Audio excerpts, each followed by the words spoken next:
Star Wars Knights of the Old Republic just got a re-release on the Switch, and so new players may be looking for new guides to help them make the most of their time in this wonderful RPG. So here it is, everything you need to know to get started in KOTOR. Before I get started, I'd love it if you would check out my channel. I do a lot of Let's Plays and challenge runs, so consider subscribing if you haven't. And if there was something that I missed and you'd like to ask, feel free to do so down in the comments. I'll try to answer everyone. Starting off, we'll pick our starting class. Each starting class has its own strengths and weaknesses, but won't necessarily restrict what you can and can't do. The Scoundrel is the class that starts off with the highest number of skill points, however it is the weakest in direct combat. The Soldier starts off as the strongest combat class with a high number of feats, but is less useful outside of combat due to their low skill points. The Scout is a good balance between the two, starting with a good amount of skills and useful combat feats. The Scout is my personal favorite class and the one I recommend for new players. Click on Custom Character, select the face that makes you feel pretty, and move on to the attributes. These will be important since it will more clearly define your build throughout the game, and you will only gain one more attribute point every 4 levels, so make sure you make these count.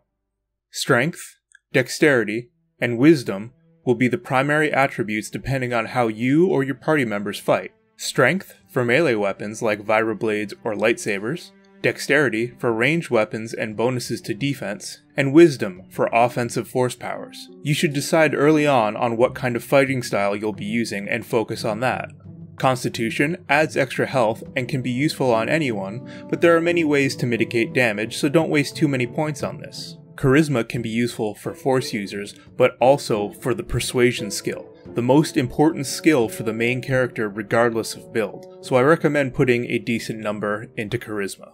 Intelligence determines the number of skill points you gain at the start and each time you level up, and while it's possible to avoid this attribute, it would require frequent swapping of party members and the use of specific skill boosting items, so I recommend 12 to 14 intelligence for newer players, if nothing else but for convenience. You start with 30 points to spend on your attributes, but do keep in mind that for each point that you spend above 14, it increases in cost. These attributes are an example of a melee build that I often use, with high strength, decent dexterity for increased defense, high intelligence for a large number of skills for my main character to use, and increased charisma for bonuses to persuasion. Getting started with skills, I will get the most important two out of the way first: Persuade and Repair. Persuade can only be used by the main character, and without it, it can severely limit you in conversations, which happen all the time. Repair allows you to repair droids, which can be used in combat, but the primary reason that you want high repair is for a party member that you will encounter on Tatooine. A minimum of 17 is needed, and it can be boosted with certain items. The least useful skills are Treat Injury and Stealth, and you can completely avoid putting points into either of these. While it may sound useful to heal more, Treat Injury only increases the healing of med packs, and there are other ways of healing, through force powers, at certain locations, or just through passive health regeneration. And Stealth, while it may seem fun on paper, in KOTOR 1 it is extremely slow, cumbersome, and can leave a character vulnerable if revealed, with no real uses. Of the remaining skills, Computer Use and Awareness are used most frequently.